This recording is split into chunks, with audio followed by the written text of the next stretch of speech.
Bonjour, je suis Stéphanie Baranco et bienvenue dans Paroles de femmes. Dans ce podcast, je donne la parole à des femmes au destin peu banal pour qu'elles nous parlent d'elles, de leur parcours, de leurs espoirs et de leurs doutes, de leur vision de la femme d'aujourd'hui, l'avenir.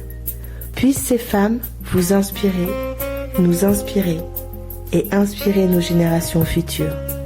Elles se livrent sans tabou, avec le cœur. Je vous laisse avec elles. Voici leurs histoires. Place à Paroles de femmes, saison 3. Aujourd'hui, je reçois une femme dont le parcours bouscule nos certitudes et redessine les contours du possible. Virginie est née sourde profonde. Les médecins avaient prédit qu'elle ne parlerait jamais. Ses parents ont refusé d'y croire et elle a grandi entre milliers d'heures d'orthophonie, défis quotidiens, peut-être la colère, elle nous le dira, mais en tout cas une force immense. Avocate, coach, conférencière, mais surtout femme, mère, amoureuse, Virginie nous rappelle que le handicap n'empêche ni la féminité, ni l'amour, ni la réussite, ni le sourire. On va parler, Virginie, de ton enfance, de tes colères, de tes victoires, de tes doutes, de ce qui t'anime et de ce qui fait que tu es qui tu es aujourd'hui. Je suis ravie de t'accueillir dans Paroles de femmes. Bonjour. Bonjour Stéphanie. Et bienvenue. Merci. Alors, dans Paroles de femmes, on a une tradition. On commence par les 3 questions emblématiques. Si tu étais une émotion, un plat de ton enfance et un moment de la journée, quel serais-tu ? Émotion, sérénité, plat de mon enfance, gratin dauphinois. Ah, tu viens d'où, Virginie, pour aimer le gratin dauphinois ? Je suis du Dauphiné, D'accord. le Jade. Alors, vraie question. Le gratin dauphinois, est-ce qu'on met du gruyère dessus ? Ah non, surtout pas. Voilà, on a la vraie réponse à cette question existentielle. Exactement. D'accord, tu cuisinais, petit ? Et Tu à un cuisines moment de la journée, le matin. Pourquoi le matin ? Parce que je suis au taquet dès le réveil. C'est vrai. Ça veut dire vraiment une belle énergie, etc. Et au fur et à mesure de la journée, ça diminue. D'accord. Donc, Là où je suis au top, firmement de ma vie, c'est le matin. bon. Parfait. Donc, quand on veut te voir en pleine possession de tes moyens, à 6h30, on boit un café. Exactement. D'accord. Est-ce que tu cuisinais petite avec tes parents ou est-ce que tu cuisines toujours ? Oui, je cuisinais un petit peu avec ma maman. Mon papa, c'était surtout pour les gros événements, donc le Noël, les gros événements. Mes parents ont divorcé assez jeunes, D'accord. donc je n'ai pas forcément eu le quotidien avec mon papa. D'accord. Mais avec ta maman, vous partagiez ces moments de cuisine, d'apprentissage de... Alors, assez peu finalement, parce que le divorce de mes parents a été quand même un moment peut-être qui a rompu les traditions familiales. Et du côté de maman, nous sommes un petit peu mis en bonne survie. D'accord. Pas forcément financière, mais en survie globale, émotionnelle, exactement, déménagement, reconstruction d'une nouvelle vie dans une nouvelle ville, d'une nouvelle vie professionnelle, etc. Et donc, elle avait moins de temps pour ça, mais qu'elle était épuisée quand elle rentre le soir. D'accord. Ça a été une période compliquée à vivre. Bien sûr. Ouais. Elle a été compliquée. Tu avais J'avais quel 9 ans quand ils ont fini par se séparer.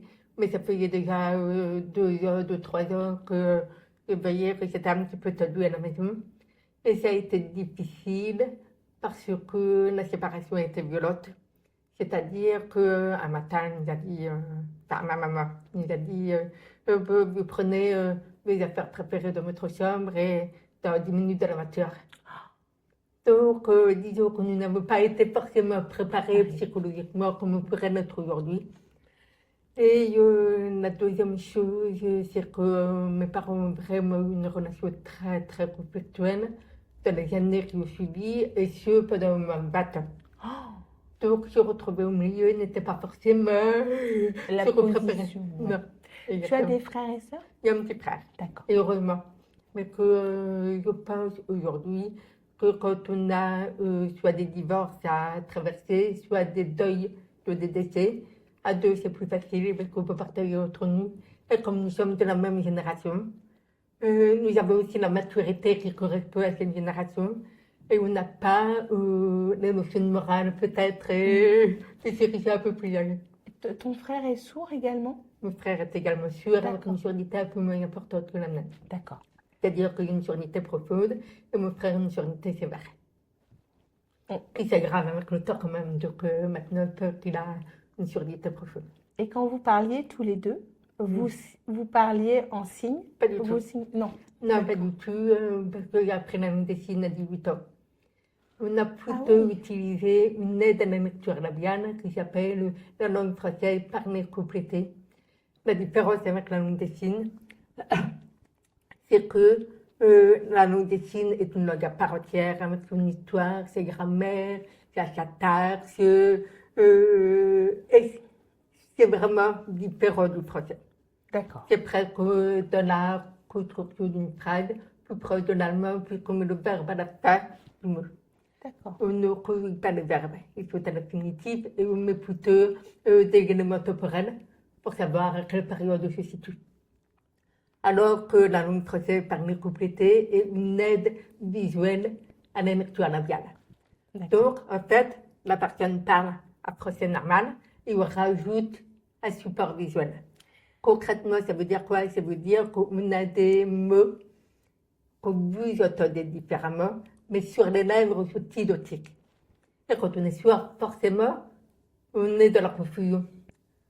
Et il y a un peu très utilisé le pain, le bain et la main. Donc vous voyez, vu que vous voyez que c'est exactement la même chose. Si je rajoute un support visuel, il n'y a aucun doute. Oui. Donc le pain, le bain et la main. Donc là, je montre à Stéphanie visuellement à quoi ça ressemble. Oui, parce Et que ça fait tout. ce qu'il faut qu'on se dise, c'est que quand on a choisi notre lieu pour ce podcast-là, il te faut effectivement suffisamment de lumière pour que tu puisses suivre la conversation sur les lèvres. Tout à fait. Et c'est assez chouette parce que ça nous oblige à être face à face l'une et l'autre et à se regarder dans les yeux. Et je trouve que ça augmente la connexion Mais c'est évident. entre les âmes et c'est très beau. C'est Mais un vrai bel échange. Ça, vous ne le voyez pas, mais vous l'entendrez certainement à travers nos voix. Mais c'est vrai que les gens qui me connaissent bien me le disent souvent. Ils me disent, en fait, tu nous fais prendre conscience à quel point le regard est important de la relation et à quel point le regard accompagne la qualité de l'écoute. Parce qu'on vit le moment présent, quand on regarde vraiment la personne, et puis que ça invite à la confidence de manière plus profonde. Oui. Et à la douceur aussi. À la douceur. Oui. On va continuer, enfin commencer ce podcast, Virginie. J'aimerais qu'on parte du commencement. J'ai lu quelques articles, mais comme tu le sais, dans Paroles de femmes, j'aime découvrir les femmes que je reçois au fur et à mesure. Donc parfois, je peux faire des petites erreurs et on en reparle. Pour autant, j'aimerais que tu m'expliques, que tu nous expliques comment toi, tu perçois ton monde petite et comment on arrive à t'expliquer que finalement, le monde dans lequel toi tu vis et qui est ton quotidien puisque tu ne connais rien d'autre, donc c'est ta normalité, le silence est ta normalité. Tout à fait. Et comment on arrive à t'expliquer que finalement, c'est toi qui es différente et ce n'est pas le monde qui t'entoure qui est différent. Et comment tu en prends conscience et ce que tu ressens à ce moment-là? Disons que, effectivement, comme tu le dis très bien, je suis née comme ça, donc je n'ai pas eu de deuil à faire, une audition qui disparaît, contrairement à ma meilleure amie, par exemple, qui en a eu une méningite à 5 ans. Et c'était en écoutant de la musique, elle a entendu, et en fait, sur le même morceau, elle ne l'entendait plus du tout à la fin du morceau. Donc, en fait, elle a vécu direct, réel, et elle m'a dit, mais au début, j'ai cru qu'il y avait une panne de feu. Et tout le monde attendait sur moi, et là, je n'ai pas compris. Donc, on n'a pas eu ça, heureusement. En revanche, effectivement, j'ai mis un certain temps avant de percevoir que le fait de ne pas entendre comme les autres pouvait être un vrai problème. C'est-à-dire que, oui, je voyais bien que les autres entendaient des choses que je n'entendais pas, mais ça faisait partie pour moi de la diversité humaine, au même titre qu'un enfant qui porte des lunettes, une personne ne sort pas, une personne qui avait une couleur de peau différente, une religion, une langue. Et j'avais le sentiment qu'on ne faisait pas tellement de cas de ces types de différences. Alors évidemment, je me suis rendu compte aussi par la suite, mais voilà, je me disais, bah, très bien, je suis une normalité différente parmi d'autres, et puis voilà. Et je suis restée quand même assez longtemps dans cette vision un peu peut-être de dire quelque chose, en tout cas très optimiste, très assumée. Je riais beaucoup, je n'avais pas de problème pour prendre la parole, même si effectivement, je pense qu'on ne me comprenait pas du tout. Ouais. Puis qu'on a commencé à me comprendre vraiment, j'avais 12 ans. D'accord. Donc, tout allait bien. Et puis un jour, je suis invitée à un anniversaire de mariage d'amis de mes parents. Donc, nous y allons en famille. Et le déjeuner a été très long. Il faisait une chaleur à mourir. Et à un moment donné, on attendait, la pièce montait, on attendait, on avait ras-le-bol, entre jeunes. On décide d'organiser un chat. J'avais conscience quand même qu'à ce moment-là, tout ce qui est collectif était compliqué pour moi, parce que les gens se coupent la parole, parce qu'ils ne se mettent pas forcément face à moi, etc. Mais j'avais développé un certain nombre d'astuces pour y arriver. Il y avait beaucoup de l'imitation, de l'observation, etc. Et puis, j'avais le cerveau, désolé de le dire, mais assez bien fait. Et donc, il m'arrivait de me tromper, bien sûr, mais globalement, ça passait plutôt pas trop Tu t'en sortais bien. Exactement. Et nous étions donc une vingtaine de personnes. Et à un moment donné, le groupe décide de choisir à l'unanimité quasiment la plus jeune du groupe. Parce que personne ne voulait être chat, évidemment. Et en fait, moi, j'ai compris immédiatement qu'en plus, c'était pas naturel, parce que comment peut-elle rattraper ceux qui sont plus grands? Ils sont tous plus grands, plus rapides qu'elle. Donc, la partie allait durer des heures, la petite allait partir en pleurant, bref, je voyais déjà le scénario. Et donc, je me suis dit, mais comment je peux l'aider pour aller plus vite et pour que ça soit drôle? Je me suis donc proposée pour être le chat avec elle. Et je n'ai même pas eu le temps de terminer ma proposition. Elle m'a coupé la parole en me disant, ah non, mais je ne veux pas jouer avec toi, tu parles trop mal. En criant, évidemment.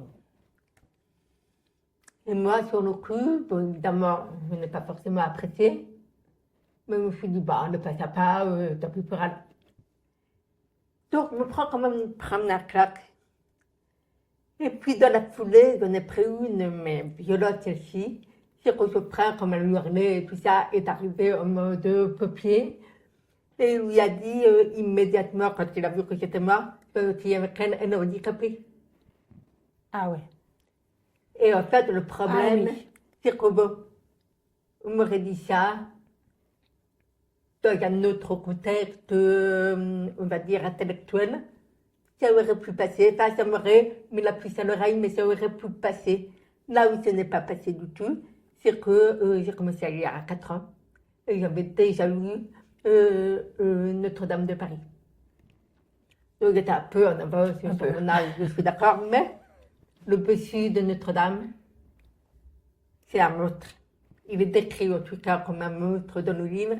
Et j'avais entendu parler du scaphandre et du papillon. Donc c'est une personne en fait, qui est sur un lit et qui a dicté un livre en clignant des paupières. Et lui, il était légume. Donc je me suis dit, en fait, dans la tête des gens, je suis associée à ça, ou le monstre, ou le légume. Et donc la petite qui hurle, en fait, me voit comme un truc horrible et tout ça. Et c'est là où il est vraiment pris conscience en fait, du sens du mot handicap de la société. Et là, ça a complètement changé ma perception Là, tu sors de de l'innocence. l'innocence. Complètement. C'est Et ça a c'est violent. été. C'est violent parce que finalement, toi, tu te trouvais plutôt normal. Oui, et puis j'avais Plutôt. confiance en moi, tout Oui, allait bien. oui. Et Et là, là, forcément, ça a réveillé en moi une alerte. Et ma réaction primitive à cette alerte a été de me dire, attends, on a donc un problème. Et j'ai commencé à observer les réactions des gens. Et je me suis très très vite rendu compte qu'en fait, les réactions des gens n'étaient pas du tout les mêmes avec les enfants habituels et moi. Donc il y avait plein de comportements différents. Donc il y avait le comportement de peur, il y avait le comportement d'évitement, il y avait le comportement, mais alors, zapping total. C'est-à-dire que je peux dire à tous les enfants sauf moi. C'est-à-dire que je suis dans des endroits où personne ne me connaît, je suis toujours la dernière que je choisis. Alors que, étonnamment, dans mon école, j'étais la meilleure au sport, donc j'étais toujours la première que je choisissais. Et d'avoir en permanence ces retraites dans ma vie entre ceux qui me connaissaient et ceux qui ne me connaissaient pas.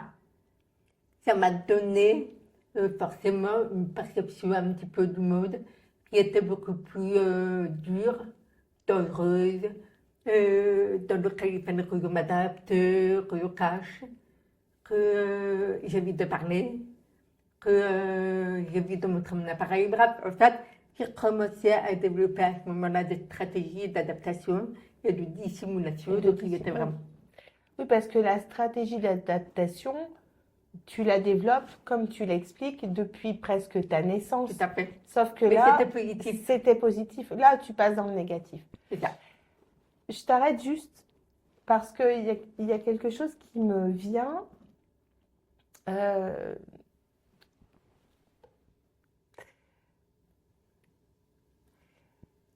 Ce moment où en fait tu vas entrer dans la conscience de la difficulté du monde et du regard de l'autre, tes parents ne t'avaient pas préparé à ça, ils t'avaient laissé dans pas une presque un peu comme une bulle dorée ou rose, dans une bulle rose, ils t'avaient pas expliqué, on n'a pas posé des mots sur les potentielles difficultés que tu pourrais rencontrer?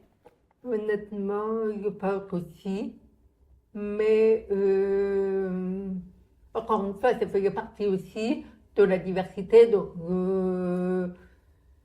un exemple, mon père me racontait il y a quelques années que comme je ne voyais pas d'adulte sûr, un jour, j'avais 6 ou 7 ans, je lui avais posé la question à partir de quel âge je vais entendre.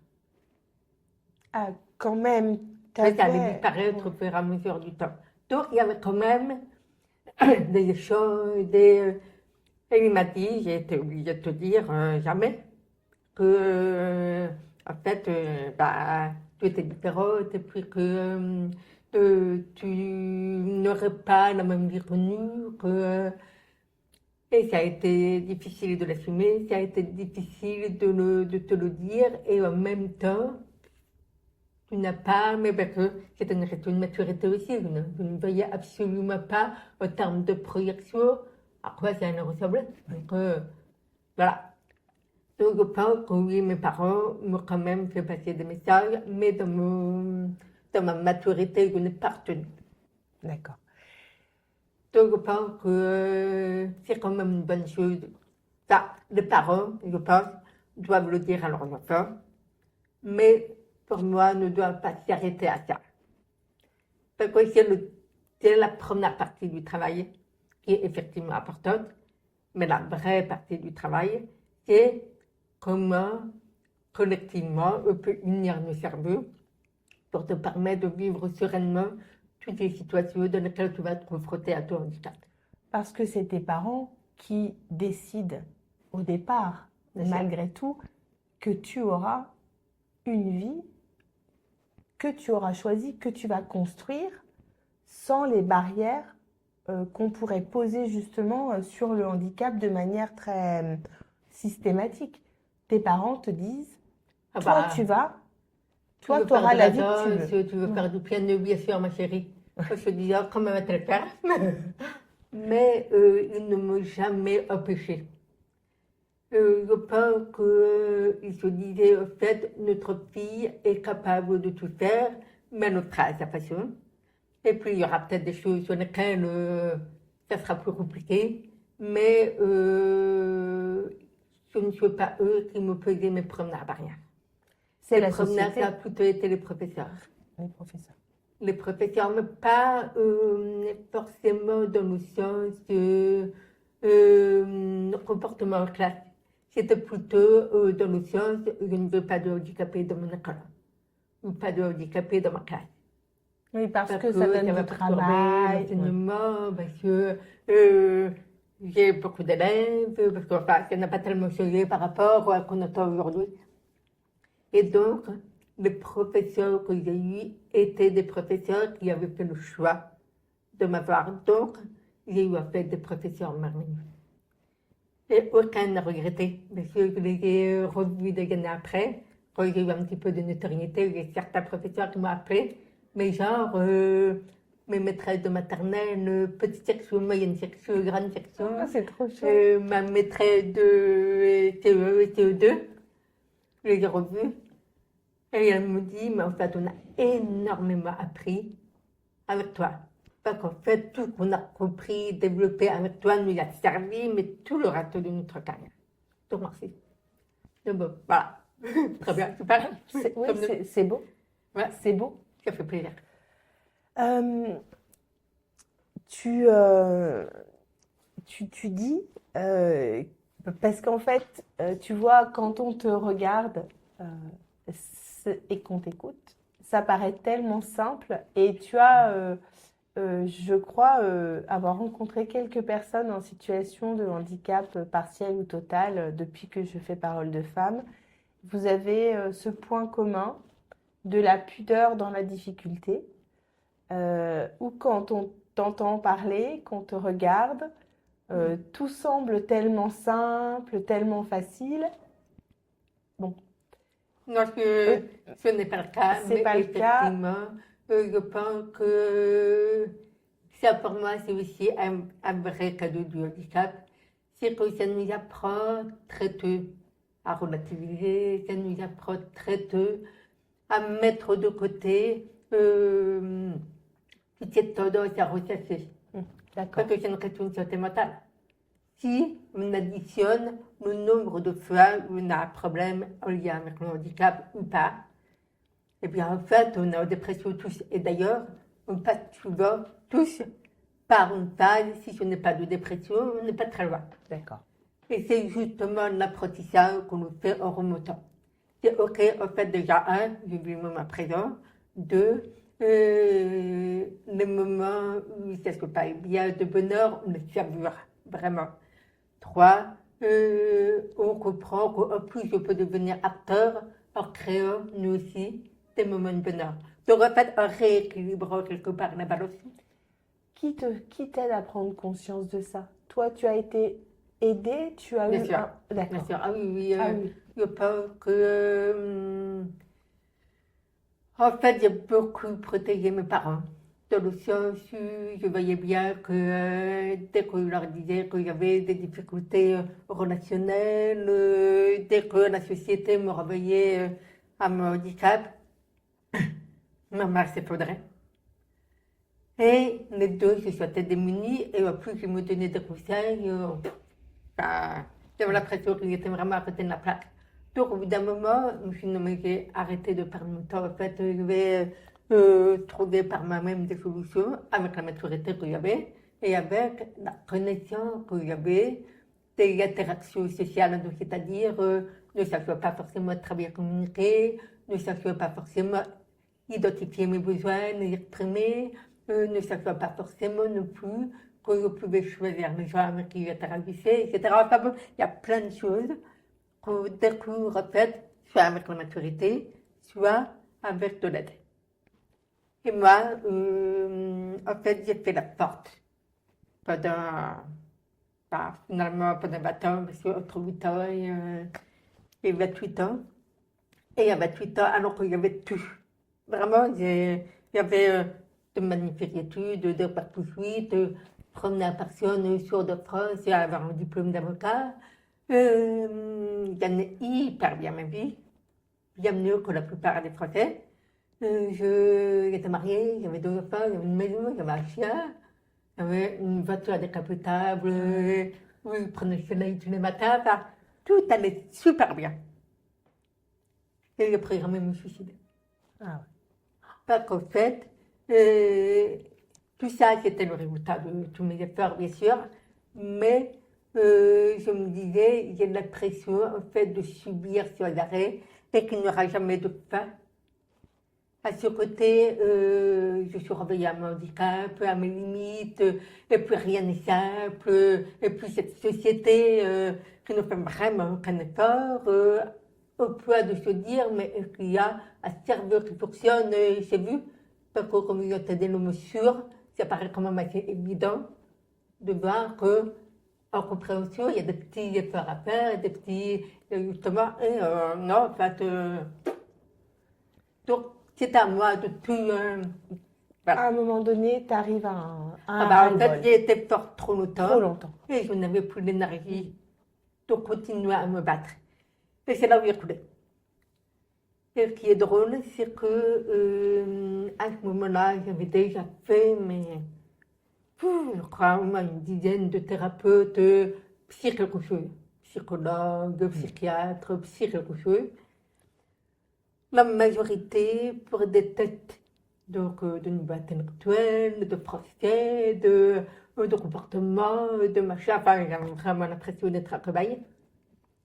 Et c'est vrai que tout ça fait que j'ai perdu, mais totalement confiance en tout ce qui était ce type de professionnel, parce que ça coûtait quand même beaucoup de conneries. Mais vraiment, c'est des conneries du type, en fait, si votre fille va mal, c'est parce qu'elle a agressé sexuellement par son père. Ah oui. Qui était archi-peu, mais vous imaginez, comme ils avaient des parents qui ne comprennent pas du tout le bazar que ça peut mettre. Donc c'était déjà passable, mais alors c'est parti en apocalypse. Et moi, les moments que je passais chez mon père, c'était des moments de je lâchais, où j'étais moi-même, tranquille.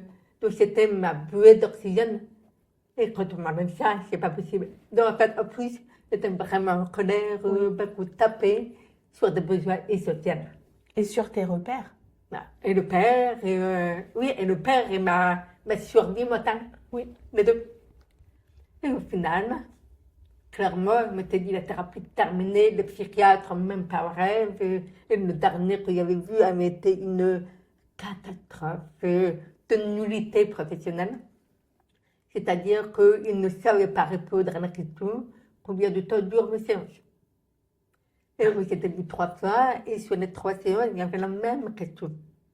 Je vous disais, mais écoutez, que je vous ai raconté la dernière fois, oui, mais redites-moi, c'est intéressant. Enfin, bon, bref, j'avais l'impression que me prenait pour une idiote de promeneur et à porte-monnaie.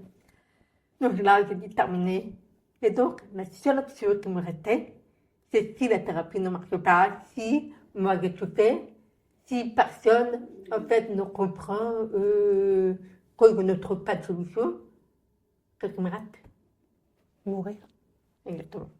Parce que j'avais perdu l'espoir métatiel. Et je programmais donc mon départ. Et finalement, c'est mon ex-mari qui m'a repêché la veille. Parce que ce jour-là, je savais que c'était mon dernier jour. Il faut savoir que c'est très compliqué. Émotionnellement, parce qu'on est en train de dire au revoir à plein de choses, etc. Et c'était le dernier jour où j'allais en fait au travail avec mes collègues, avec qui je m'entendais super bien, dans ma voiture que j'adorais, la petite décapotable, machin. Et il faisait beau ce jour-là. Je savais que c'était la dernière fois que j'emmenais mes enfants à l'école. En les récupérant le soir, parce que le lendemain, je pouvais encore les emmener, mais je ne les récupérais pas.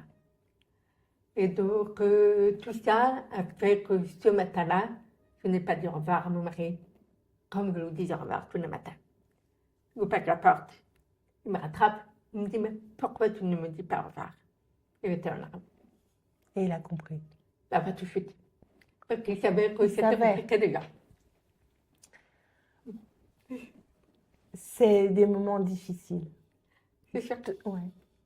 Tu t'en sors comment de ce moment-là où... Alors, Comment j'ai tu arrives à réfléchi. retrouver la force? Bah, en fait, non. C'est juste qu'il a pris les choses en main. Il a appelé mon père et il m'a dit, voilà, il faut refaire quelque chose. Je me suis dépassée. Et mon père a immédiatement appelé une thérapeute qu'il connaissait. Et celle-là était la bonne. D'accord. Donc c'était la 10e, la 11e, mais c'était la bonne. Et elle, en fait, a su ne pas avoir ce réflexe de plein de thérapeutes. Et c'est pour ça que je l'ai trouvé nulle. C'est de dire, bah, c'est normal d'aller mal avec un handicap. Mais non, en fait, le handicap, c'est pas pour le problème. Il y en a plein d'autres. Donc, ok, si ça vous fait plaisir, on va parler un peu de handicap, mais parlez-moi de tout le reste. Tu crois pas que finalement, il voyait le handicap et il voyait plus l'humaine derrière? Il voyait la facilité, La facilité bah, du le handicap. raccourci, et surtout, en fait, il me mettait en colère, c'est qu'il me disait encore des préjugés, même là où j'ai besoin d'aide, j'ai besoin de déployer les armes, j'ai besoin qu'on me comprenne vraiment. Mm. Donc, et celle-ci était la bonne. Mais je ne l'ai pas aidée, c'est-à-dire que, en fait, j'en avais tellement gros sur le cœur, j'avais tellement encaissé, en fait. Et je ne me rendais pas compte à ce moment-là, mais je ressassais. Alors forcément, quand on ressasse, que c'est gros, que c'est douloureux, il faut se détoxifier de tout ça. Et en fait, j'allais chez Jeanne toutes les semaines, ça me coûtait une fortune, parce qu'il me payait suivre en Suisse. Et j'avais 45 minutes de trajet aller pour y aller, mais ça me déconnectait de mon travail, puis ça me préparait à ce moment pour moi. Donc c'était pas mal. Mais c'était quand même une araignée à le retour. Oui. Donc, quand on est femme, deux enfants, C'est pas énormément rien. de boulot, responsable de service juridique, enfin bon. C'était pas forcément que j'aurais choisi moi. Et bien, quand j'arrivais sur place, je n'arrivais pas à parler. C'était impossible. J'étais, mais comme si on m'avait mis un bouchon dans la gorge, je n'y arrivais pas. Et ça durait 1 an. Ah non. 1 an. Et donc, au début, il me disait, voilà, pour reprendre le traumatisme, nanana. Puis il me disait, mais elle va me virer. Je suis chiotte, comme pas chiotte, il ne se passe rien pendant 1 heure. À part pleurer, elle me prenait dans ses bras, elle me disait, mais c'est quand tu veux. Et je ne disais rien. Et en fait, elle a eu cette patience d'attendre, en fait, cette première année. Et un jour, je me suis sentie prête. Et j'ai commencé à parler. Et là, elle m'a dit, ok, ouais, je comprends qu'il y a beaucoup de choses à travailler. On va se voir pendant 10 ans. Là, vraiment, elle n'a pas dit ça, parce que sinon, je serais partie. J'ai eu besoin après ça, je rapidement. En revanche, elle m'a dit, ah oui, bon, on va prendre le temps. Bah, mais oui, effectivement, comprends. Avec le recul, sur ces 28 premières années, en recommandation, tu dirais quoi aux parents d'enfants sourds? Tu dirais d'avoir un accompagnement psychologique pratiquement dès le départ pour Ah non, pas amener... forcément. Non. Parce que, honnêtement, c'est horrible à dire, mais ce n'est pas forcément l'enfant concerné par un handicap qui devrait aller voir un psy. C'est tout sûr qu'il vous faut du mal, en fait. Ah oui. Mais Parce peut-être que, pour lui donner toi, les dame. armes. Peut-être pour lui donner les armes. Exactement. Plutôt ça. C'est en fait pour maintenir sa confiance en lui, pour ne pas laisser sa lumière s'éteindre. C'est plutôt pour ça. Oui, voilà. C'était plutôt dans ce sens-là, tu vois, de l'accompagner sur ce chemin parce que les parents, de voir ton enfant souffrir, ça te fait mal à toi. C'est ça. Mais oui, j'ai beaucoup caché aussi. Donc, Mais ne pour se les rendait pas protéger. forcément compte. Pour les protéger. C'est ça. Il y avait une forme de culpabilité pour Non, mais toi. puis il y avait aussi c'est pas forcément uniquement pour les protéger, c'est aussi qu'ils travaillaient énormément, chacun refaisait sa vie, machin, donc disons qu'on était tous pris un peu par notre train de la vie, par les apparatifs, par donc les états d'âme, ça pleurait, bah oui, j'ai rien au moment où ça pleure, et puis après, on considère qu'on a réglé le problème et tout va bien. Sauf que bah non, en fait, c'est tous les silos. C'était une famille assez dure, ta famille finalement, non? On parlait peu de ses émotions C'est ça. dans ta famille, oui. Ouais, Ouais. très peu. Très peu. Et ce qui est drôle, c'est que paradoxalement, mon père a fait des années de thérapie pour un homme. À l'époque, on n'était pas clair du tout. Et d'ailleurs, c'est pour ça au fait, qu'il m'a trouvé immédiatement la bonne personne. Parce que lui, je pense qu'il a dû faire aussi quelques erreurs de casting. Et c'est vrai que le fait d'avoir eu un père qui, lui, avait travaillé sur lui, avait plein de recul sur plein de choses, je me suis rendu compte a posteriori que certains conseils qu'il me donnait étaient excellents. Mais je n'avais pas la maturité de le comprendre et d'en faire quelque chose surtout. Parce qu'il me donnait des conseils de bon sens, mais des conseils métaphysiques et pas forcément des conseils opérationnels. Et moi, j'avais besoin qu'on me résolve des situations opérationnelles. Pratico-pratique Exactement. d'une adolescente qui peut se trouver confrontée à telle ou telle situation, C'est d'une ça. étudiante. Par exemple, pour illustrer, pour les personnes qui nous écoutent quand même, c'est le côté, quand on est adolescent, on est dans une bande. Et dans les bandes, il y a le leader et les autres qui suivent plus ou moins. Et le leader et le point commun de tous ces gars-là étaient souvent en rapport avec l'audition. La musique, les karaokés, les morceaux que je partage, la guitare, c'était les soirées au coin Les du soirées, feu. oui. En tout cas, soit il y avait un problème d'accès à la musique, soit il y avait un problème de luminosité. Soit on était très nombreux et tout le monde s'occupait de la parole.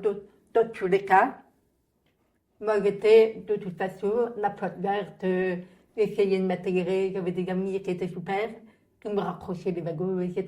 Mais le sentiment, c'était, mais on s'en fout. Personne ne s'intéresse à moi, ils sont tous en train de s'amuser et moi, pas forcément en fait. Et ça ne dérange personne. Ouais. Il y a un grand sentiment de solitude dans ce Énorme. que tu dis quand même. Énorme. Énorme. Et donc, je ne savais pas mettre des mots sur ça et je ne savais pas comment retourner entre guillemets la situation. Parce que dans ma conception, c'était c'est tout ou rien. Donc, je ne peux pas demander à tout le groupe de s'adapter à moi. De toute façon, c'est toujours la minorité qui s'adapte à la majorité et pas l'inverse. Donc, quelles sont mes solutions? Et j'aurais aimé qu'on me dise, en fait, toi, ton schéma, on va dire, social, c'est d'avoir une ou deux personnes. Le collectif, c'est trop compliqué pour toi, pas parce que tu n'as pas ta place, mais simplement parce que dans ton confort personnel, ce n'est pas ce qui te correspond. Il y a des gens qui détestent aussi les introvertis, les machins. De toi, mais les profils qui seraient parfaits pour toi, ce sont les gens introvertis. Je comprends ce que tu veux dire. En fait, tu aurais dû à ce moment-là faire un choix différent C'est ça. qui te mette toi dans un confort et une sécurité, et toi tu allais à la confrontation, à l'insécurité pour faire partie d'un groupe, d'un tout, pour être finalement intégré comme C'est ça. les autres. Exactement. Et puis, au plus, ça m'aurait évité tous ces conflits intérieurs. Parce que je ne voulais pas passer pour le boulet, donc je faisais semblant de rire alors que je ne comprenais rien. Je faisais semblant d'adorer la musique alors que pour moi, c'est un peu comme si on me montrait du noir, Marie Couture, je passais avec ça. Et en fait, j'aurais pu avoir des amis passionnés de lecture comme moi, j'aurais pu avoir des amis.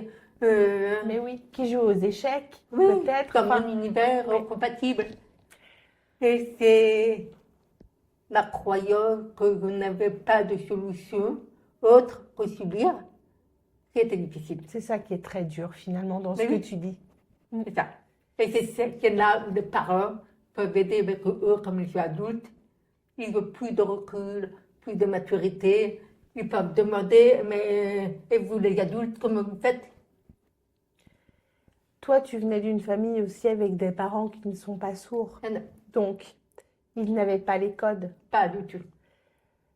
Peut-être que quand on a la surdité en transmission, euh, il y a peut-être aussi les parents peuvent aider de manière plus différente finalement. Tout à fait. Tu parles de parents, je change un peu l'idée que j'en L'univers. avais, mais euh, justement, euh, à quel moment, toi, euh, on parlera d'amour après, mais j'aimerais qu'on parle de maternité. Quand on est une femme sourde, en tout cas porteuse d'un handicap comme la surdité, parce il est à la fois visible et invisible, comme je le disais en préambule. Lorsqu'on te voit, à part te trouver rayonnante, Oui, il est invisible. il est quand Il faut même que je très parle invisible. pour qu'il le devienne. Il faut que tu parles pour lui donner vie. Oui. Mais si tu restes dans ton silence, C'est et vrai. on ne peut pas savoir. Et puis, je crois bien les cases pour celles qui ne me connaissent pas. Je suis blonde, j'ai les yeux bleus. Ouais, t'es La belle. morphologie va bien. Ouais, pas bon. ouais. Bah oui, t'es une jolie femme. Exactement. Donc, C'est vrai. Et du coup, à quel moment tu décides d'avoir un enfant?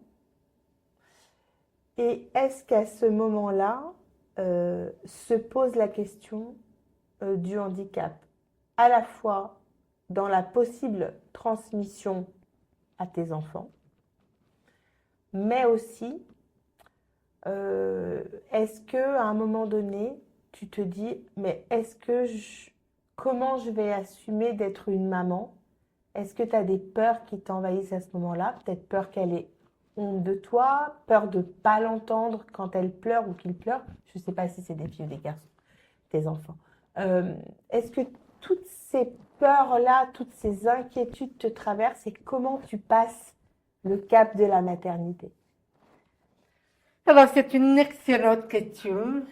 Parce que pour ma part, c'était assez clair dans ma tête, je ne voulais pas de femme. Alors, je ne voulais pas de femme. Alors, un peu à cause de la transmission, mais que c'est d'origine génétique, et me concernant aussi, j'ai un conjoint sûr, et je forcé le choix de transmettre cette surdité. Et s'il y avait un conjoint qui ne l'était pas, si lui n'était pas porteur, l'enfant ne l'était pas, mais était porteur. Et s'il était porteur, l'enfant pouvait être choix. D'accord. Parce que c'est un gène récessif. Et donc, dans mon cas, j'étais avec une personne kurde à ce moment-là. D'accord. D'ailleurs, j'aimerais aussi pendant 18 ans et qui a été une amitié merveilleuse. Mais ce n'est pas la principale raison pour laquelle je ne voulais pas. C'était surtout parce que j'avais une relation très compliquée avec ma mère. On va dire plutôt toxique. Et donc, je me disais, si c'est que transmet ce truc-là, parce qu'il paraît que parfois les tard, c'est une génération, et que je me retrouve à sandwich entre un parent et un Et un enfant enfant. toxique, non merci. Donc, c'était plutôt Ah, c'était ça, quelque ça. part une forme de survie. D'accord. Et puis, j'ai réussi à m'attirer. Je n'ai pas pour repartir dans quelque chose de potentiellement. Il se trouve que je suis tombée enceinte. Pas du tout par choix. Et donc, forcément, en plus, quand je l'ai découvert, j'avais un retard de règles, évidemment, comme tout le monde. Je me suis dit, oh là là, la tuile, ah non, non, je ne veux pas, c'est pas possible, etc. Sauf que, quand je faisais des tests de grossesse, j'en ai fait 3, aucun n'était positif. Donc, je me suis dit, bon, ben, ok, Ça arrive. continue, ça arrive, voilà, bon. Deuxième mois, là, je commençais à avoir des petits changements physiques, la poitrine qui devient dure, etc. Et puis, je me sentais bien. Et je me dis, non, mais je peut-être, certes, je refais des tests, et cette fois-ci, je fais 2, et tu vois rien, négatif. Mais On non. continue. Et puis là, je me suis dit, non, mais il y a vraiment quelque chose, mais j'étais à 2 mois et demi déjà. Donc forcément, si on imagine derrière, ne pas garder le feu, ça devait être quand même un peu chaud. Très court. Mais surtout, ce qui a été drôle, c'est que autant la première prise de caution, ça a été viscéral, c'était à ne pas rester, ce truc-là, je ne le garde pas, je n'en veux pas. Et puis, une fois que je me suis dit ça, que j'ai évacué cette partie viscérale, il y a quand même une idée qui a germé en mode et si. Mais est-ce que ça pourrait bien se passer aussi?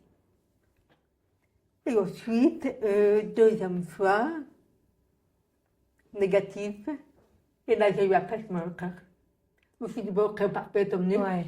Finalement, Mais oui, il y avait une partie de moi qui aurait aimé quand même si c'était pas du tout le moment, c'est sûr. Je trouve que ce n'est jamais vraiment le bon moment. oui. Voilà. Surtout quand on ne le choisit pas au départ. Bon. Mais même quand on le choisit, ben que ça peut être le bon moment pour nous, mais professionnellement, ma famille, enfin, il y a toujours quelque chose qui fait qu'on se demande si c'est vraiment le bon moment. Les retraites financières, bref. Et donc, le troisième mois, là, je me suis dit, non, mais c'est sûr, il y a quelque chose qui n'est pas possible et tout ça. Et j'ai pris rendez-vous. J'ai refait un test de grossesse, il s'est révélé positif. Et 2 jours après, j'avais rendez-vous chez un gynéco pour faire une échographie. Il m'a dit, ah bah oui, vous êtes bien enceinte, madame. Sauf qu'à l'époque, j'avais 23 ans. Ah oui, À tu pleine étais étude. jeune. Oui. Ah oui. Donc, en fait, il me dit, il a fait pendant mes études. Mais je ne sais rien faire normalement. En fait, En fait, c'est je sais ça. pas, j'adore. Voilà, de la Virginie. difficulté à la difficulté. C'est ma carte En fait, tu te réalises dans la difficulté. C'est ça. Voilà, Exactement. c'est ça. Exactement. Alors aujourd'hui, c'est un peu différent, mais à l'époque, je me dis, mais qu'est-ce qui te prend, ma chérie? Ah, mais oui. Et en fait, bon, ça n'a pas été simple à gérer, mais finalement, c'était la meilleure décision que j'ai prise de ma vie. Parce que, évidemment, j'ai adoré être maman, j'adore mes enfants. La deuxième a été, j'ai eu un garçon et une fille, la deuxième a été désirée. Et vraiment, on a des relations extrêmement complices, extrêmement fluides, sincères. Les deux le savent, et ils savent que je n'ai pas eux, que je ne voulais pas. C'était, en fait, cette peur C'était la de me peur de retrouver ne pas en être. dessus. Ouais. Et de pas Je n'ai être. pas trop fait du tout. Ils comprennent, mais alors parfaitement. Tout ça, on a déterré les éventuels problèmes de constellation familiale qu'il pourrait y avoir, tout ça, on a géré. Mais tout ça pour dire que la grosse notion que je retiens de ça, c'est que déjà, l'entourage, alors ma famille savait, mais c'était l'extérieur, il y a eu énormément de gens qui me disent non, mais quand même, quand on a un handicap, on devrait s'abstenir. Encore une fois, un jugement Ah oui. terrible. Mais épouvantable. Et le pire, ça a été la maman d'une de mes meilleures amies, qui était sourde également. Et elle devait en être à peut-être 5 mois et demi de grossesse. Et il y avait un événement. Et on la surprend en train de dire à une de ses amies non, mais de toute façon, elle fait n'importe quoi. Et puis, non, mais elle se rend compte, elle devrait quand même se dire qu'elle devrait éviter de se reproduire, mais c'est insupportable. Et elle me dégomme comme ça. Et en fait, moi, je suis restée là, mais elle m'a dégommé visiblement pendant au moins 10 minutes. Et là où ça m'a fait mal, c'est que j'ai eu un double coup de poignard, j'ai eu un coup de poignard de tomber sur cette conversation aussi hostile. Et surtout, elle avait 2 filles sourdes. Ah oui. Et je me suis dit, mais alors, elle condamne ses filles, finalement. Exactement. Et je me suis dit, mais en fait, qu'est-ce que je fais? Est-ce que je le dis à mon ami? Est-ce que je me tais? Il faut qu'il me taise. C'est vrai. Ouais. Et j'ai protégé mon ami, bon, finalement, mon ami n'a pas eu d'enfant. Sa sœur en a eu. Et donc, voilà. Et tu dirais que finalement, alors, ça a été quoi la plus grande difficulté d'être une maman sourde? Oh, bah, t'es encore Alors, maman, non, hein, en fait, pas du mais tout. est-ce que tu as ressenti une difficulté due à la surdité Pas ou du tout. juste la même Absolument pas. difficulté que nous, parce que personne n'a un mode d'emploi pour être une maman, c'est la même chose? On est bien Ah, c'est d'accord. clair. Voilà, hein. Comme on peut, hein. Là, on te jette dans l'eau à un moment donné, tu te débrouilles pour nager. C'est C'est ça, ça. exactement. C'est tout. C'est toi et ta chance. Et puis, Mais c'est à l'âge adulte que tu vois, si tu n'as pas été trop mal, c'est la exact. cata absolue. Combien de tasses tu as bu? C'est ça. Mais tu as senti, toi, qu'il y avait une différence finalement, ou quand tu as des amis qui sont, euh, Pas sûr, plat. Et des qui gamins sont sûrs pas et des gamins sourdes, pas sûrs. Et les deux. tu as les deux. Ah, Et tu as eu la sensation de vivre une maternité différente ou pas vraiment du tout. pareil? Pas Pas du dans tout. la maternité archi normale. J'ai eu la chance, moi, d'avoir des professionnels archi adorables et tout ça. Et en même temps, on n'allait pas non plus dans les maternités. Oui, non, Donc, j'entendais pas la grossesse, j'entendais le fait d'élever ton enfant avec alors, le handicap de la surdité. j'ai eu, bah, pour répondre à ta question Oui, initiale, moi j'ai eu beaucoup d'interrogations, clairement. Je me suis dit, ah là, mais comment je vais faire la nuit? Enfin, la question que oui, vous vous posez forcément oui, en imaginant une maternité d'une maman sourde, mais on a su aussi posé. Sauf que j'ai trouvé des solutions en fait au fur et à mesure, et quand le bébé est arrivé, on avait qu'il fallait, donc on avait des babyphones qui vibraient. ah oui, Et donc, en plus, on avait l'option full option. Donc, il y avait le réveil vibreur sur mon oreiller, sur celui de mon mari. On avait la caméra aussi. Comme ça, si jamais il y avait un truc qui ne marchait pas, il y avait des plans B.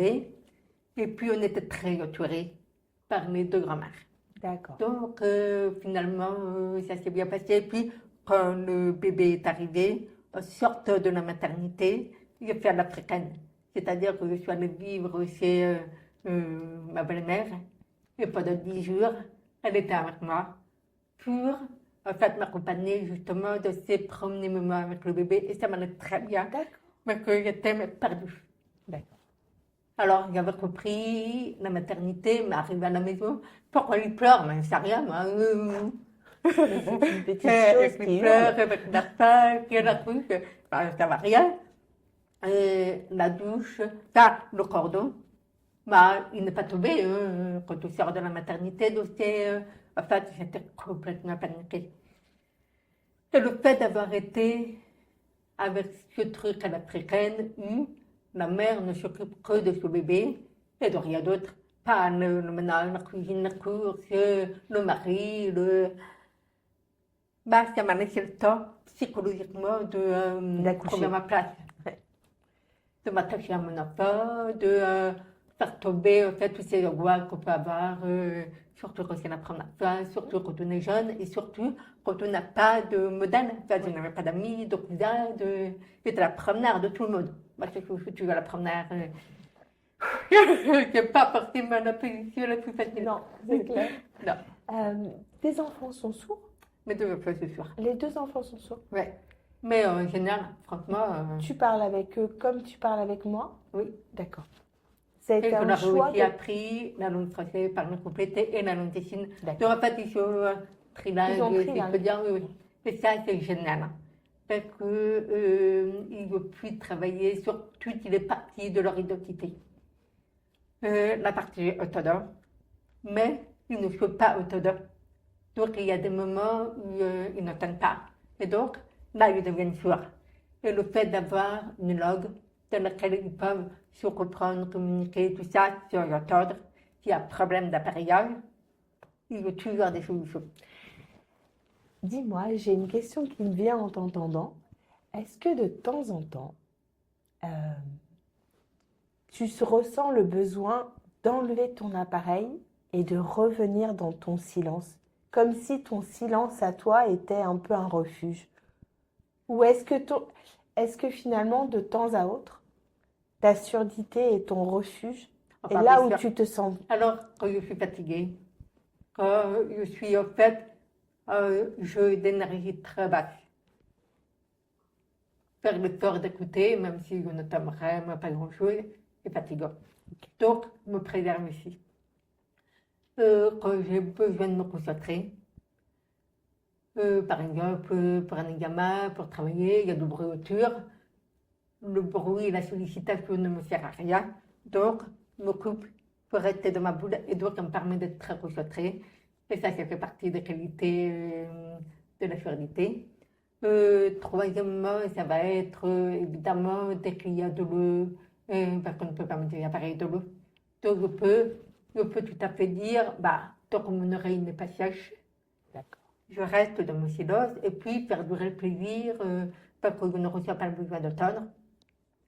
Ou alors, ça peut être dans les situations où je n'ai pas envie d'avoir du bruit. Donc, ça peut être dans les transports en commun, ça peut être parce qu'il y a une fête et que la musique est forte, un orage. Ah, maman, tu vas bien?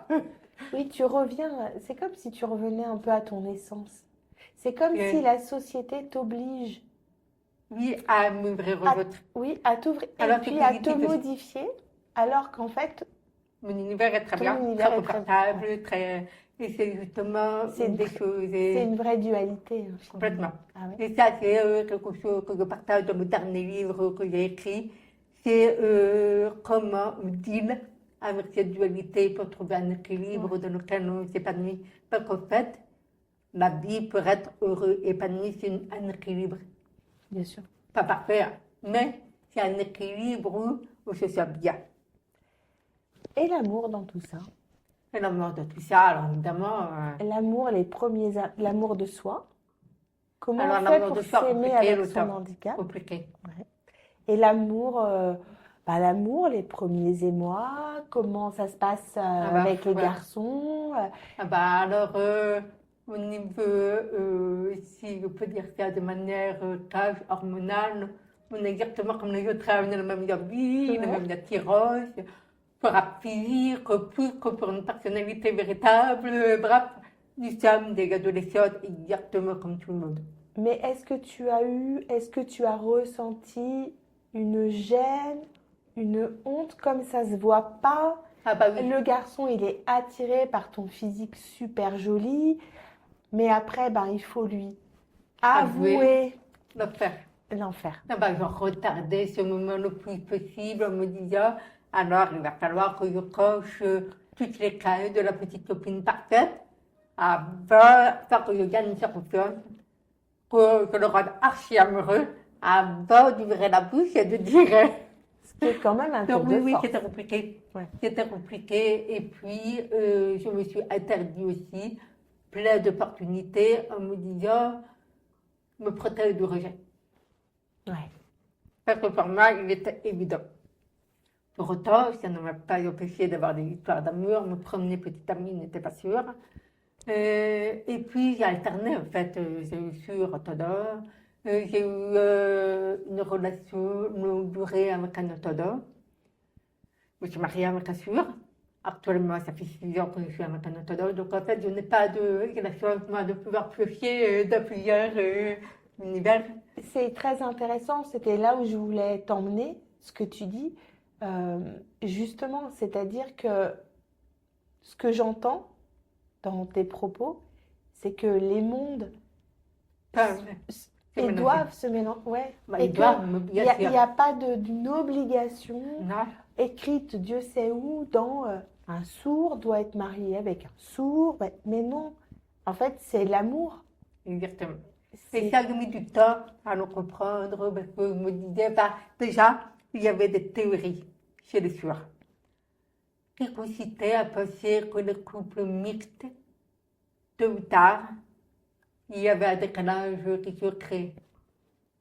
Que les orthodoxes, au bout d'un moment, on avait ras-le-bol et repartaient vers l'univers des orthodoxes et le sourd se retrouvait planté. Ce qui n'est pas du tout vrai parce que on avait autant d'exemples, peut-être un tout petit peu plus du scénario négatif que du scénario positif, mais enfin, on a Mais enfin, 45, 37, pas rien, 45, quoi. 55, ça va, c'est pas non plus. significatif.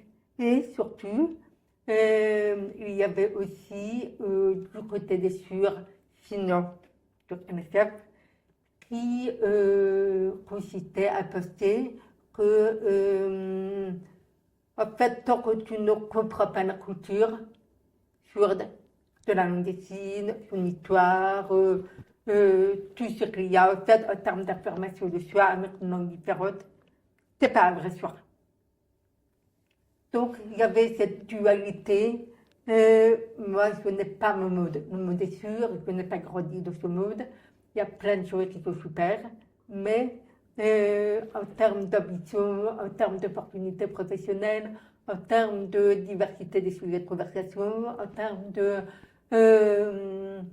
gens qui avaient le même niveau que moi, je n'étais pas si précoce que ça, donc je m'ennuyais. Et puis c'est clivant de l'autre côté.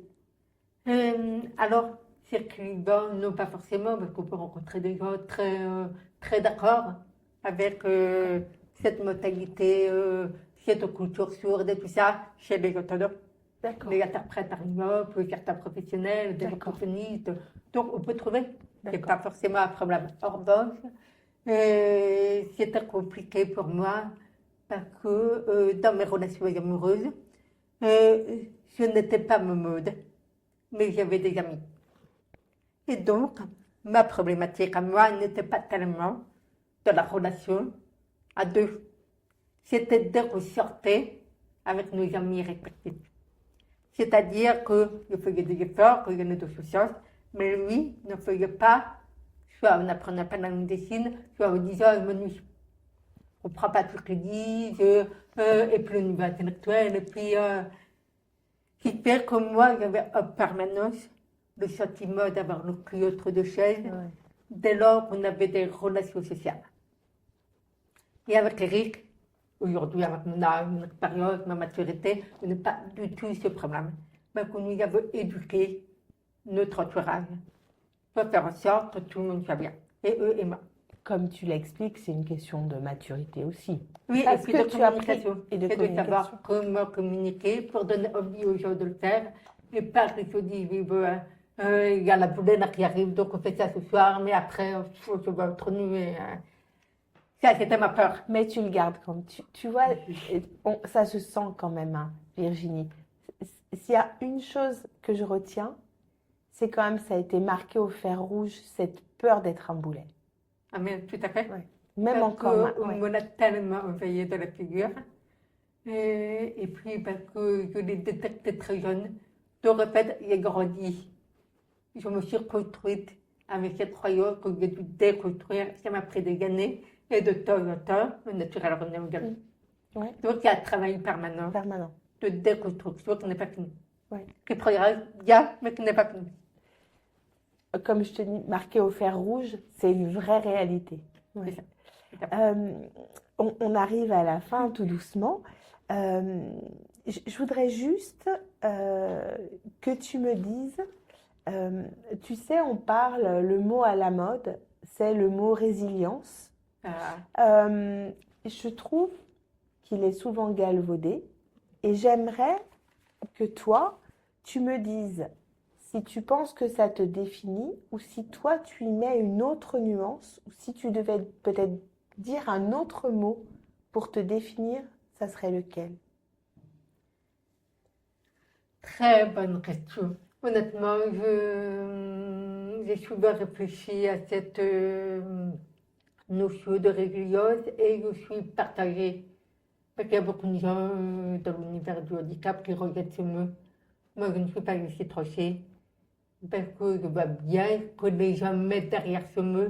Mais c'est plutôt positif. Oui. C'est plutôt valorisant, Oui. plutôt admiratif, etc. Néanmoins, que les gens ne voient pas, c'est que la réalité, c'est que c'est de la survie. En fait, on n'a pas le choix. C'est dur ce que tu dis.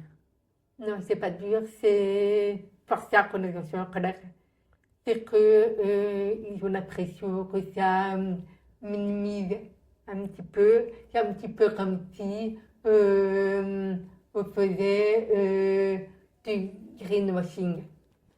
c'est le côté, en fait, mettre du bisounours sur une réalité, et concrètement, factuellement, on ne change rien pour que les gens ne soient plus obligés de développer une résilience. Donc il y a en fait cette notion de combat pour faire changer notre société qui vient aussi derrière ce mot. Donc moi je suis en fait, effectivement, parce que je fais partie des personnes qui essayent de faire bouger les lignes, avec moi comme ligne de conduite, le rire, la joie, la complicité, la relation humaine, mais dans le sens positif du terme. Et puis par les prises de conscience, mais sur culpabilisation. Parce que c'est tellement à quel point c'est contre-productif, parce que dès qu'on est parti, ça s'arrête. Ce qui marche, c'est la conviction. C'est de transformer ton regard et ensuite ta vie, tu ne l'analyses plus de la même façon. Et ça, pour moi, c'est le vrai changement intérieur, c'est quand il est voulu choisi. C'est celui qui t'a sauvé la vie. Moi, c'est celui qui m'a sauvé la vie et c'est celui que j'observe, en fait, chez les clients que j'accompagne, quand je fais des conférences, quand je fais des formations, des accompagnements, etc. D'ailleurs, quand j'ai fait 8 ans de droit en entreprise et donc, c'est vrai que ma grande force, c'est que je ne suis jamais allée au conflit. J'ai toujours favorisé finalement le peur qu'on m'a partagé et j'ai toujours favorisé aussi tout ce qui était de l'ordre du veut gagner ensemble. D'accord. Donc, je continue finalement dans mon activité aujourd'hui à... Parce que finalement, ce que tu as appris au fil du temps, si j'entends bien, c'est une jolie façon de le dire, si j'entends bien. Si je comprends bien ce que tu me dis, c'est l'adaptabilité, trouver la beauté finalement pour effacer la laideur de ce qu'on a pu te renvoyer et faire en sorte que tout ça, ça fonctionne. Il y a une vraie dualité chez toi. Tu vis dans le monde des sourds et dans le monde des entendants. Tu as des amis de tous les côtés, un amoureux qui est entendant. Oui, donc toi, ta vie à toi a été finalement de dealer avec deux mondes et d'être au milieu et de t'adapter. Alors non, il n'est pas de m'adapter, il a été pendant des années. Aujourd'hui, ma posture est plutôt de dire, en fait, je suis comme je suis. Et quand il y a des problématiques, on met le sujet sur la table et on trouve des solutions ensemble. D'accord. C'est exactement ce qu'on a fait au début de ce podcast avec le Luna. Oui. Mais je ne garde plus en moi la problématique qui fait que je ne suis pas confortable. Et je me rends compte que souvent, on m'apporte des solutions auxquelles je n'aurais pas forcément pensé. Parce qu'aujourd'hui, est-ce que tu es plus douce avec toi-même? Est-ce que tu es plus... très douce avec moi-même et justement, ça fait partie aussi de ce partage de ce livre qui est sorti, donc il y a 2 jours. Alors nous, là, le podcast va être diffusé fin septembre, mais là, il vient de sortir. On le tourne aujourd'hui, nous sommes le 30 août et il est sorti il y a 2-3 jours. Donc, Et en fait, c'est la première chose que je partage à mes lecteurs, c'est s'il vous plaît, aimez-vous comme si vous êtes votre meilleur ami. Parce qu'au-delà, votre vie peut changer. Virginie, tu dirais quoi si tu te tournes un peu dans le miroir? Tu dirais quoi à la petite fille? Sur quel âge? 9 mois. Quand on comprend qu'en fait, tu n'auras pas la même vie que les autres. Tu lui dirais quoi à cette petite fille? Je dirais en fait, tu n'auras peut-être pas la même vie que les autres, mais tu auras une vie tout aussi sympa si tu rencontres en fait les personnes qui te montrent comment faire. Parce que la grosse difficulté, c'est de ne pas savoir comment faire et donc de baisser les bras. Et en fait, je me suis rendu compte que tout est quelque chose de connaissance. Tout. Les réussites, l'épanouissement personnel, le sport, la performance, se sentir bien dans des environnements. Tout est question d'apprentissage sur comment faire, comment envisager, comment prendre des décisions, comment interagir, comment émotionnellement gérer. On ne met ça caché derrière les émotions. Enfin, il y a tellement de choses qu'on a tous, sans y avoir de handicap, besoin finalement d'apprendre. Et le gros avantage du handicap, c'est que finalement tu vis des choses que les autres ne vivent pas. Donc, tu apprends les notions de la vie beaucoup plus tôt. Donc, quand tu les as intégrées, les belles notions, tu en profites beaucoup plus tôt et beaucoup plus longtemps. C'est ce que tu dirais aussi à ta fille? Est-ce que Ah bah, ma si fille, t'avais je ne quelque lui chose- dis pas où me montrer. Bon. Et en fait, elle a 18 ans. Et elle va hyper bien, elle a de l'ambition, elle prend sa place, elle assume son handicap, elle n'a aucune peur de l'avenir, sauf évidemment tout ce qui est politique, guerre, évidemment comme tous les procès le posent. Mais ce handicap n'est pas celui que la société lui revend. Est-ce que tu es fière de ça? Je suis très fière de ça, mais ça faisait partie de mes non négociables. Et on n'était pas sûr d'y arriver. Et est-ce que tu es fière de toi? Et je suis très fière de moi aujourd'hui. Il y a Est-ce que c'est un 13 ans, je ne l'aurais pas été. Est-ce que c'est un aboutissement pour toi d'arriver à te dire je suis fière de moi? Est-ce que tu te rends Je ne pensais compte? pas pouvoir me dire un jour. Donc, je ne dirais pas que c'est un aboutissement, mais en tout cas, il y a conscience du chemin parcouru pour y arriver. Et je suis fière au fait d'avoir été cette femme qui n'a rien lâché, d'avoir été cette femme qui a accepté aussi de mettre son ego de côté très souvent. J'ai eu beaucoup, beaucoup d'ego. Et c'est par l'humilité que j'ai le plus appris. Donc aujourd'hui, c'est encore une fois un équilibre. C'est que je continue d'avoir beaucoup d'ego, mais je n'ai aucun problème avec l'humilité. Et donc, selon la situation, je prends la carte qui fonctionne. Une vraie adaptabilité. C'est ça. Euh, Mais c'est un cadeau. On termine, et c'est une belle façon de dire que c'est un cadeau. Tu sais, il y a une question, la dernière question de Parole de femme, qui est, pour toi, ça représente quoi d'être une femme en 2025? C'est quoi une femme en 2025 pour toi? Alors pour moi, une femme en 2025 est une femme libre, est une femme qui s'est complètement détachée de tout ce qui est poids éducatif, social, lié à son sexe, lié à sa place en fait, de femme dans le monde. Parce qu'il y a certains pays, c'est plus facile que d'autres. C'est en fait, c'est le mot liberté que je définis pour la femme d'aujourd'hui. Et je pense que je remercierai mon père parce qu'en fait, il m'a élevé en homme. Et donc, moi, je n'ai pas de problème avec cette polarité masculin-féminin. Et ça m'a tellement servi dans la vie. Tellement. Et donc, je dirais, être une femme aujourd'hui, c'est être en accord avec ces deux polarités, justement.